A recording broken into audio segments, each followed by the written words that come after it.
नीतू बाऊलमधून पहिली चिठ्ठी काढते. ती उघडून नाव पाहते.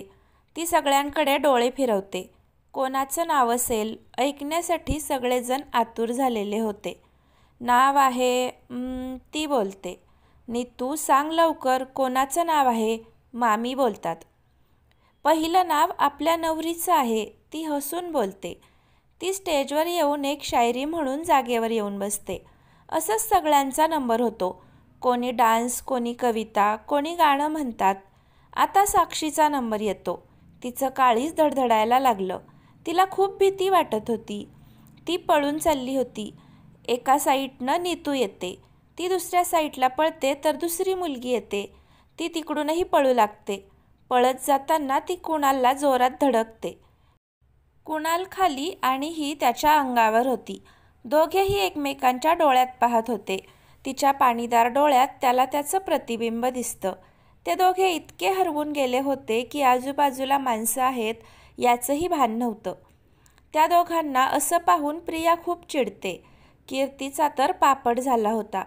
ती साक्षी नाही म्हणून त्याला इम्प्रेस करायला आली होती, पण तिचीच फजिती झाली. नीतू सगळ्यांना खुणावते. सगळेजण एकसाथ टाळ्या वाजवायला लागले. कुणाल लगेच तिला बाजूला सारून त्याच्या जागेवर येऊन बसतो.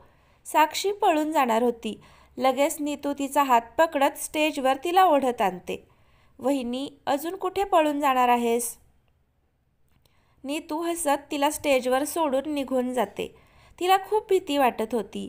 धडधडायला लागलं होतं. एकदम काळीच धडधडत होतं. ती डोळे मिटून दीर्घ श्वास घेते आणि कुछ हारे नसीब विसी कुछ दिल रिश्ते ते रिश्ते तोड देता हे ती गाणं म्हणत होती. सगळेजण तिच्याकडे आ वासून बघत होते. तिचा आवाज इतका सुंदर होता. कुणाल शेजारी प्रिया बसली होती. कुणाल तिच्याकडे एकटक पाहत होता. साक्षीही त्याच्याकडे एकटक पाहत होती. किस्मत ने जाने ये दिल ये खेल कैसे खेले, ती कुणालच्या डोळ्यात पाहत गाणं म्हणत होती.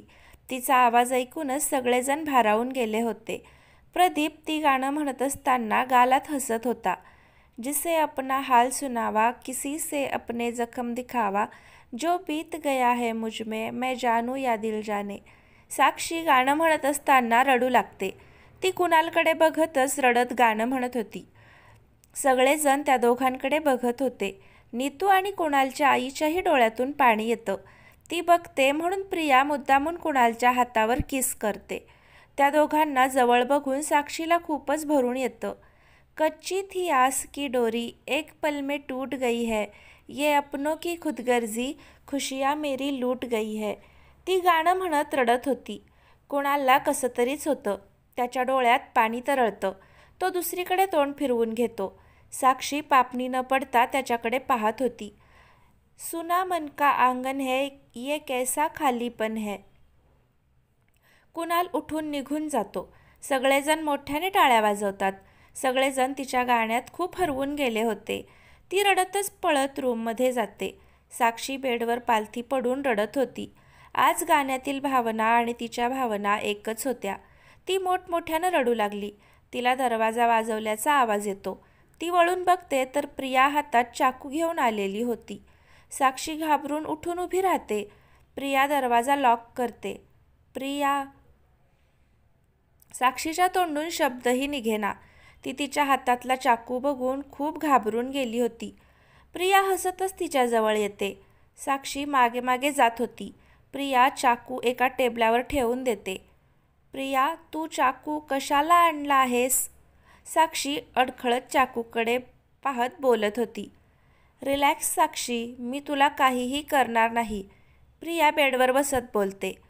तू कशाला आली आहेस? साक्षी धीर एकवटून बोलते. तुला काय वाटलं? असलं इमोशनल गाणं म्हणून तू त्याला इम्प्रेस करणार? Not fair. साक्षी, ती हसत बोलते. साक्षीला तर काहीच कळत नव्हतं. साक्षी, तुला आणि कुणालला मीच वेगळं केलं आहे. त्या दिवशी तू आम्हा दोघांना एकत्र पाहिलंस, पण आमच्या दोघात काहीच असं झालं नव्हतं. तो फक्त देखावा होता. तू त्याला सोडून जाण्यासाठी मी हा डाव रचला होता. आमच्या दोघांचं लग्न होणार आहे, त्यामुळं मी तुला सगळं स्पष्ट सांगते. मी कुणालवर प्रेम करत नाही. त्याच्या पैशासाठी मी आले आहे. त्या दिवशी तुम्ही येणार आहात हे मला आधीच कळलं होतं, म्हणून मी चोर पावलाने घरात आले. त्याच्या जेवणात झोपेच्या गोळ्या घातल्या होत्या. तो जेवून झोपला ते सकाळी त्याच्या आईच्या आवाजानंच तो जागा झाला. मला फक्त तुला दूर करायचं होतं. मी जसा प्लॅन केला तसंच घडलं, प्रिया हसत सांगते. साक्षीला तिचा खूप राग आला आणि कुणालला सोडून गेले याचा पश्चाताप होऊ लागला. साक्षी रडू लागली. बरं साक्षी, तू कुणालवर स्वतःच्या जीवापेक्षाही खूप जास्त प्रेम करतेस ना? प्रिया विचारते. हो, साक्षी अडखळत बोलते. कुणालसुद्धा असाच आहे ग. माझ्यावर तो खूप प्रेम करतो. तो पण माझ्यासाठी काहीही करायला तयार आहे. त्याला आत्ता म्हटलं ना जीव दे माझ्यासाठी, तर तो लगेच माझ्यासाठी जीव द्यायलाही तयार होतो. प्रिया हातात चाकू घेऊन बोलते. प्रियाच्या बोलण्याचा रोग साक्षीला कळालेला होता. तू जर खरंच प्रेम करत असशील ना, तर स्वतःच्या हाताची नस कापून घे, प्रिया हसत बोलते. साक्षी 1 मिनिट शांत होते. हेच होतं का प्रेम तुझं? तिला शांत बघून प्रिया बोलते. कुणाल पार्टीतून बाहेर आलेला होता. त्याचे डोळे भरलेले होते. आताही त्याला तिचा रडलेला चेहरा समोर दिसत होता. अचानक त्याला खूप अस्वस्थ वाटू लागतं. काहीतरी आपल्या हातातून निसटून चाललं आहे असं त्याला वाटू लागलं. तो पळतच रूमकडे येतो. साक्षी मागचा पुढचा विचार न करता स्वतःच्या हाताची नस कापून घेते. प्रिया खुनशी हास्य करते. कुणाल, आता तू किती तडपतोय तेच बघते. माझ्या घराला जेवढं दुःख दिलं आहे ना, त्याच्यापेक्षा दुप्पट मी तुला देईन, प्रिया मनात बोलत साक्षीकडे बघून हसते. तोपर्यंत साक्षीने नस कापून खाली पडली होती. कुणाल रूमजवळ येतो. त्याला रूम आतून लॉक दिसते. तो जोरजोरात साक्षीला आवाज देत होता. त्याच्या आवाजानं सगळेजण तिथे येतात. आतून प्रिया खूप हसत होती. कुणाल वेदनेनं साक्षीला आवाज देत होता. प्रिया आतून खूप खुश झाली होती. आतून आवाज येत नाही म्हणून कुणाल दरवाजावर जोरात लाथ मारतो. तो 2-3 लाथा दरवाजावर मारतो. शेवटी दरवाजा उघडतो. समोरील दृश्य बघून त्याला चक्कर यायची बाकी होती. साक्षीला बघून त्याच्या जीवाचं पाणी पाणी झालं होतं. तो पळत प्रियाला बाजूला सारून साक्षीजवळ जातो. कुणाल साक्षीचं डोकं आपल्या मांडीवर घेतो. ए साक्षी, उठ ना ग राणी, तो तिच्या गालाला हात लावून पॅनिक होऊन बोलत होता. समोरील दृश्य बघून सगळ्यांचाच थरकाप उडाला होता. कुणाल साक्षीला उचलतो. प्रदीप, गाडी काढ, तो जोरात चिडून बोलतो. प्रदीप पटकन पळत गाडी काढतो. कुणाल पळत साक्षीला घेऊन येतो. ते दोघे पटकन तिला हॉस्पिटलमध्ये घेऊन जातात. सगळेजण स्तब्ध झालेले होते. कोणालाच काहीच कळत नव्हतं. कुणालची आई एका कोपऱ्यात गप्प बसली होती. आई अनुजवळ येऊन तिला उठवू लागते. त्या भानावर येतात. त्या नीतूला मिठी मारून जोरात रडू लागल्या. त्यांना असं रडताना पाहून सगळ्यांच्या डोळ्यात पाणी आलं. कुणालची आई डोळे पुसून प्रियाजवळ येतात. तिच्या जोरात कानशिलात देतात. माझ्या साक्षीला काही झालं तर मी तुला जिवंत सोडणार नाही, कुणालची आई खूप चिडून बोलतात. त्यांच्या डोळ्यात अंगारे फुलले होते. सगळेजण हॉस्पिटलमध्ये येतात. साक्षी आत होती. कुणाल बाहेर उभा होता. त्याच्या डोळ्यात पाणी होतं. कुणाल, प्रदीप हाक मारतो. प्रदीपच्याही डोळ्यात पाणी होतं. कुणाल त्याला जाऊन मिठी मारतो. तो लहान मुलासारखा तो मिठी मारून रडत होता. सगळेजण बाहेर बसलेले होते. कोणी कोणाला काहीच बोलत नव्हते. साक्षीला या अवस्थेत बघून सगळ्यांचं काळीज तिळतिळ तुटत होतं. प्रदीप, चल माझ्यासोबत, कुणाल डोळे पुसून प्रदीपला बोलतो. कुणाल, आत्ता कुठे चालला आहेस, कुणालची आई अडवून बोलते. आई, आता मी त्याला सोडणार नाही. साक्षीसाठी मी खूप सहन केलं. तो खूप चिडून बोलत होता. त्याच्या डोळ्यात अंगार फुलला होता. त्याचा तो रुद्र अवतार बघून सगळेजण घाबरलेले होते. आई, मी अर्ध्या तासात येतो, तोपर्यंत साक्षीची काळजी घे, कुणाल बोलून आदित्य आणि तो निघून जातात. प्रदीप, गाडी पोलीस स्टेशनला घे, कुणाल बोलतो. दोघेही गाडीत काहीच बोलत नाही. थोड्या वेळात ते स्टेशनला येतात. तिथे प्रियाला जेलमध्ये टाकलं होतं. मारल्यामुळे तिचे गाल खूप सुजलेले होते. कुणाल रागात आत येतो. तो तिच्याजवळ खुर्ची टाकून बसतो. प्रिया त्याच्याकडे बघून हसत होती. तिचं हसणं पाहून कुणालचा राग उफाळून येतो. तो तिला जोरात कानशिलात देतो. ती गाल धरून बसते. मला धोका देऊन तुझं पोट भरलं नाही का? आता माझ्या साक्षीच्या जीवावर उठली आहेस, तो रागात बोलतो. तुला काय वाटलं? तुझं काहीच मला माहीत होणार नाही? मला खूप दिवसापासून माहीत आहे, पण मी योग्य वेळेची वाट बघत होतो. कुणाल रागात बोलत होता. प्रिया जोरजोरात हसू लागते. कुणाल आणखीनच भडकला. तो कसा तरी स्वतःचा राग कंट्रोल करत होता. तुझ्या बायकोला त्रास होतोय तर तू इतका भडकला आहेस? तर गेली 4 वर्ष माझं कुटुंब त्रासात आहे, तर मी किती भडकायला हवं होतं? प्रिया खूप रागात बोलत होती. मी काय केलं तुझ्या कुटुंबाला? कुणाल रागात बोलतो. तुझ्या कॉलेजमधली कावेरी माहीत आहे का? प्रिया रडत बोलते. कुणाल आठवण्याचा प्रयत्न करतो. तो डोक्याला जरा ताण देतो. त्याला लगेच आठवतं. ओ हो, ते मेकअपचं दुकान. कुणाल हसत बोलतो. प्रिया त्याला रागात पाहते. कावेरी ही एक मॉडर्न मुलगी होती. कॉलेजमध्ये असताना कुणालच्या पाठीमागे लागली होती. कुणाल कॉलेजमध्ये खूप फेमस होता. मुलींची तर जान होता. तो कोणालाच भाव देत नव्हता. कुणाल, आज आपण फिरायला जाऊया? कावेरी एकदम मादक स्वरात बोलते. कावेरी, आज नको, परत कधीतरी जाऊया. कुणालला तिच्यापासून सुटका हवी होती. प्लीज कुणाल, परत नाही चल म्हणणार, ती रिक्वेस्ट करत होती. तो यायला तयार होतो. ते दोघे समुद्रकिनारी जातात. नुकताच सूर्य अस्ताला गेला होता. कावेरी चलबिचल होऊ लागली. थोडा उशीर इकडे तिकडे ते दोघेजण गप्पा मारत होते. कावेरी खाली बसते. हातात गुलाबाचं फूल घेऊन त्याला प्रपोज करते.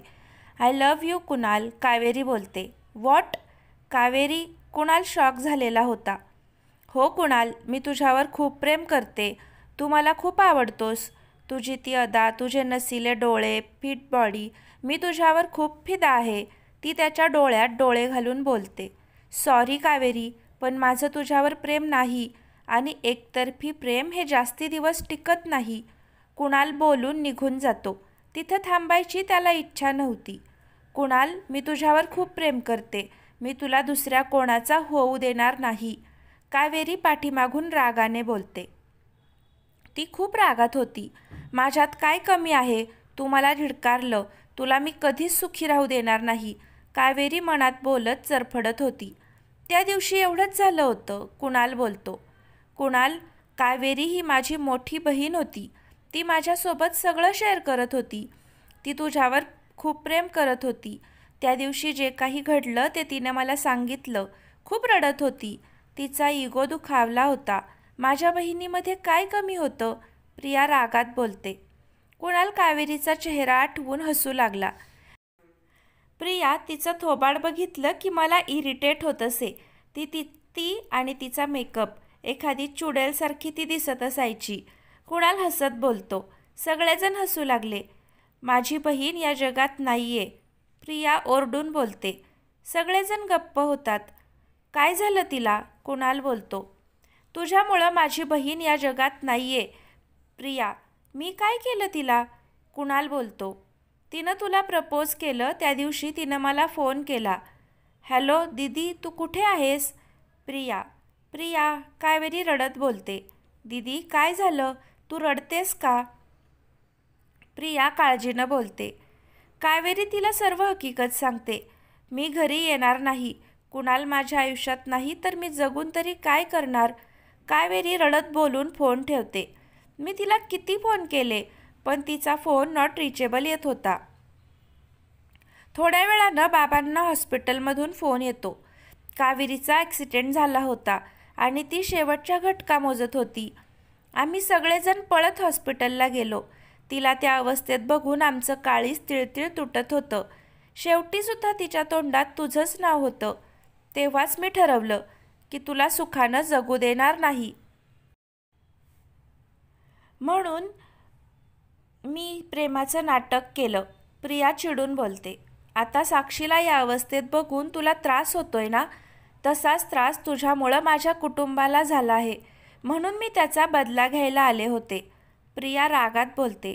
कुणाल साक्षीचं नाव काढल्यावर त्याला खूप राग येतो. आपल्यामध्ये साक्षीला घ्यायचं नाही, तो खूप चिडून बोलतो. काही गोष्टी प्रिया आपल्या हातात नसतात. तू बदला घेण्यासाठी माझ्या मागे आली, त्यात तुझा किती टाईम वेस्ट झाला. तिकडे तुझ्या नवऱ्याला ड्रग सप्लाय करतो म्हणून पोलिसांनी पकडलं. प्रिया शॉक होते. तिला जबरदस्त धक्का बसला. ती रडत होती. कसं आहे ना प्रिया, आपण बदला घेण्याच्या नादात आपला जवळचा माणूस आपल्या पाठीमागे काय करतोय याची सुद्धा खबर आपल्याला नसते. पण यात माझी चूक काही नाही. ती मला आवडत नव्हती म्हणून मी तिला नकार दिला होता. आता तू आणि तुझा नवरा या जेलमध्येच आपलं आयुष्य काढा. कुणाल बोलून निघून जातो. साक्षी हळूहळू शुद्धीवर येत होती. ती डोळे उघडून पाहते. सगळेजण तिच्या भोवती उभे होते. कुणालची आई पळत तिच्याजवळ येतात. साक्षी म्हणून त्या रडू लागल्या. आई, वहिनीला आराम करू दे. ती शुद्धीवर आली हेच खूप आहे आपल्यासाठी. नीतू कुणालच्या आईचा हात पकडत बोलते. सगळेजण तिला पाहून बाहेर जातात. तिला सध्या आरामाची खूप गरज होती. ती कोणालाच काहीच बोलत नाही, फक्त डोळे मिटून पडली होती.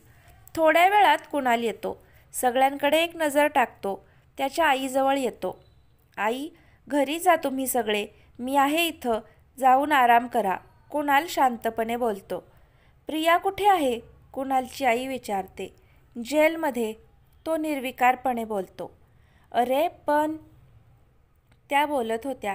आई, तो विषय क्लोज केला आहे, त्यामुळं तिचा विषय कोणीही काढायचा नाही. तो सगळ्यांकडे डोळे रोखून बोलत होता. प्रदीप, सगळ्यांना घरी घेऊन जा आणि तू पण आराम कर. तो ऑर्डर देऊन साक्षीकडे जातो. सगळेजण त्याच्या पाठमोऱ्या आकृतीकडे पाहत होते. प्रदीप सगळ्यांना घेऊन जातो. नीतू पुढे प्रदीपच्या बाजूला बसली होती. प्रदीप ड्रायव्हिंग करता करता तिच्याकडे पाहतो. नीतूचे रडून रडून डोळे सुजलेले होते. हिचा साक्षीवर किती जीव आहे. माझी साक्षी किती नशीबवान आहे. तिच्यासाठी सगळेजण जीव वाळून टाकतात. प्रदीप नीतूकडे पाहत मनात विचार करतो. साक्षीला कुणाला आत आलेल्याची जाणीव होते. अजूनही तिनं डोळे उघडलेले नव्हते. बायको, तू जागी आहेस, मला माहीत आहे. तो गालात हसत बोलतो. ती तरीही डोळे उघडत नाही. तो हळूहळू तिच्या जवळ येतो. तिला त्याचा स्पर्श तिच्या चेहऱ्यावर जाणवू लागला. तो तिच्या ओठांवर ओठ ठेवत होता. अहो, मी जागीच आहे, साक्षी ओरडून बोलते. 5 मिनिटं शांत बसली असती तर काय झालं असतं? तो तिच्या डोळ्यात डोळे घालून बोलला. ती तिचा चेहरा लगेच दुसरीकडे फिरवते. तो एक दीर्घ श्वास घेतो. आता मॅडमला खूप मनवावं लागणार. चुकी हिची आणि मी तिला मनवायचं. अवघड आहे तुझं कुणाल. सगळ्यांच्याच असल्या आहेत का तुझीच एकट्याची अशी आहे? कुणाल, तो तिच्याकडे पाहत मनात बोलतो. साक्षी, इकडे बघ. तो तिचा चेहरा आपल्याकडे वळवतो. तिचे डोळे पाण्याने गच्च भरलेले होते. काय बघेल तेव्हा रडत असते. आपली लव्ह स्टोरी जे वाचत आहे त्यांनासुद्धा तू रडलेली आवडत नाहीस. तो हसत बोलतो. तो तिला उठवून पाणी पाजतो. तो रागवेल म्हणून ती त्याची खूप भीती वाटत होती. भीती तिच्या डोळ्यात स्पष्ट दिसत होती. बायको, भिवू नकोस. मी नाही तुला रागावणार, पण बरी झाली ना सगळं वसूल करणार आहे. तो तिला डोळा मारून बोलतो. अहो, तुम्हाला कसं कळलं मी घाबरलेली आहे? ती डोळे मोठे करून बोलते. साक्षी, तू जरी काही सांगितलं नसलं तरी तुझे हे डोळे मला सर्व काही सांगतात. कुणाल तिच्या डोळ्यात पाहत बोलतो. तर फ्रेंड्स, आजचा भाग कसा वाटला नक्की कमेंट करून सांगा. आवडला असेल तर लाईक करा आणि पुढचे भाग पाहण्यासाठी चॅनलला आत्ताच सबस्क्राईब नक्की करा. धन्यवाद.